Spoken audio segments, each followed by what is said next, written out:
Hey guys, it's Nik the Booksmith. Welcome back, welcome back. Over the past few weeks, I've been working on an engaging home decor project that quickly morphed into a time-devouring succubus.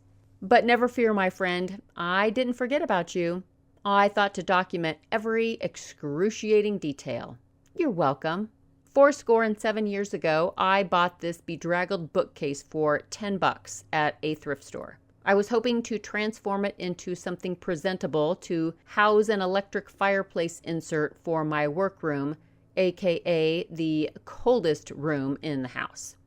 Fast forward a few years, a couple life-changing catastrophes and one global pandemic, and I figured now was the time to put my project into action. Did I have a plan, you ask? Plan schman. Who needs a plan when you've got misguided enthusiasm and power tools? First, I had to decide how much I wanted to widen the bookcase so that it would fit snugly in a corner, and also somewhat pass as a believable fireplace mantle. You can probably tell I had already cut a hole in the back of the bookcase, and this was for the vent and the electrical cord.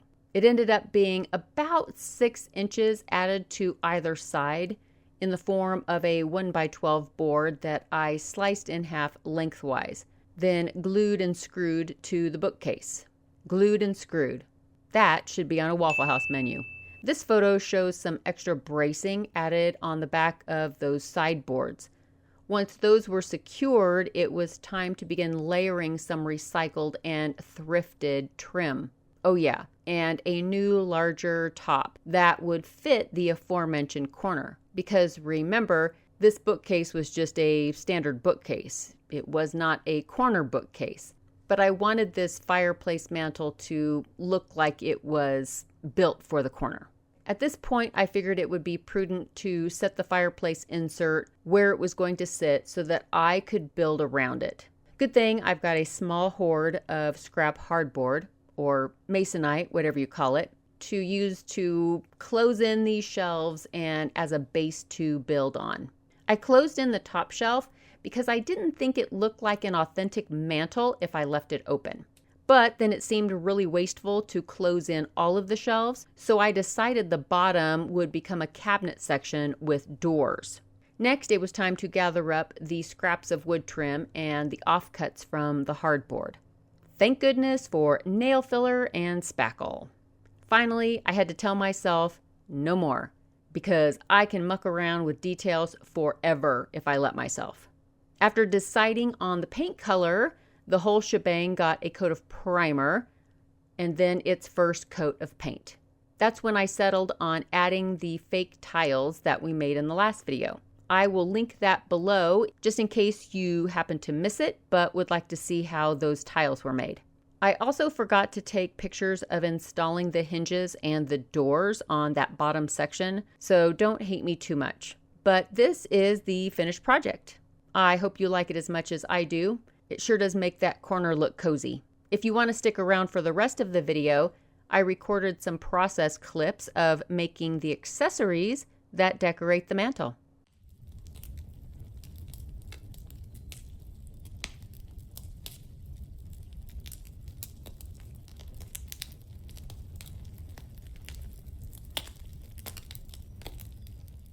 Is the fact that I'm wearing gloves in all my recent videos giving anybody a complex?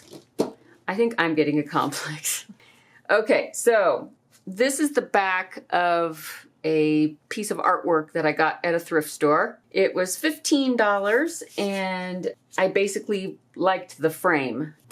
It's actually metal, which I think it's kind of good. I liked what it looked like as far as like the color tones and everything, to the point where I don't even think I'm going to need to like paint it. I think it is already there, if not really, really close. But the picture on the inside is very not what I'm going for. Happily, there are these little tabs that hold in this, I guess looks like it's some kind of a plywood board or something, I don't know. I just got to get it out of here. Yay! I'm going to set the frame aside for now. And here's the piece of artwork that was on the inside. I think what I'm going to do is glue down this. There's a couple of corners that are like a little loose. And instead of taking this entire thing apart and then potentially needing to sand the surface to make it smooth, I'm just going to leave this artwork paper, whatever, this print, just leave it in here, because then I have a smooth-ish base to work on. I'm going to set this aside now. Well, before I do that, I'm going to measure it. So it is about 24 by 18. Okay. Unfortunately, I trusted the associates at the Walmart Photo Center too much, and I didn't give them enough instruction. So when I uploaded my 18 by 24 image onto a 20 by 30, because they don't have 18 by 24, they either have 16 by 20 or 20 by 30.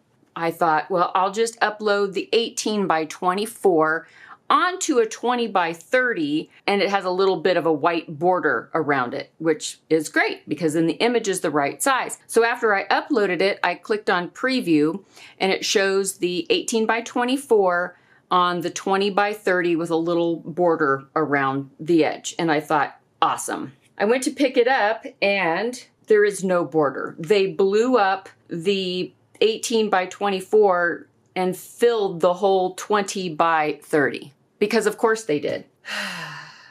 I don't remember there being any like extra additional instructions, like a little area where I could have put something like that. If there is, I didn't see it, but I really didn't think I needed to specify because I approved the preview.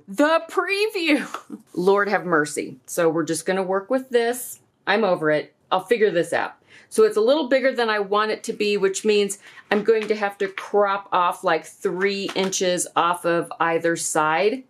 And then I think there's an extra inch top and bottom. So I'm going to put glue on the board that's underneath here and slap this puppy on top of it. I placed it where I wanted to and then I flipped it over.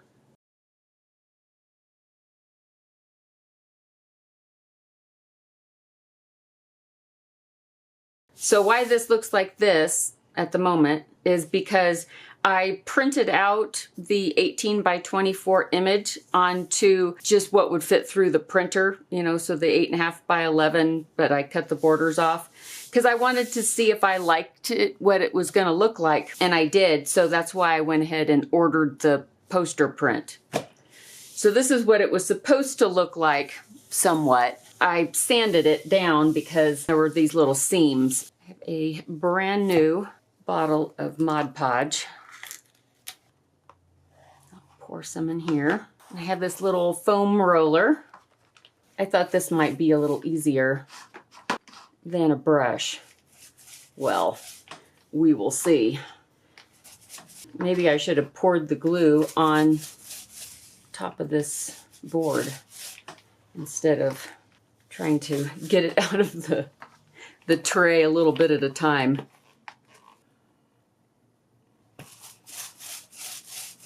You live and you learn, or you don't.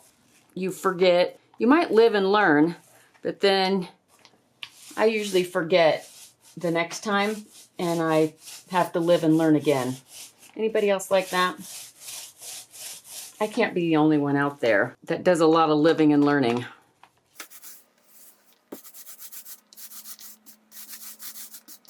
The goal is to make sure that there is not just an adequate amount of glue, but that it's not like gloopy or dry spots in some places. That's not what you want, man. I think I do like the roller though. I think it's quicker to cover the whole area with a roller than it is with a brush. Maybe kicking myself later, but for now, it's okay. Now,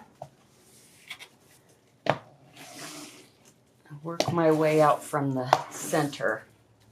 I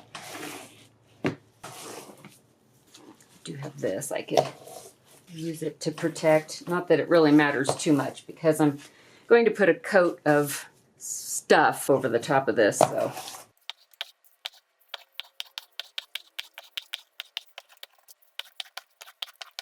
All right.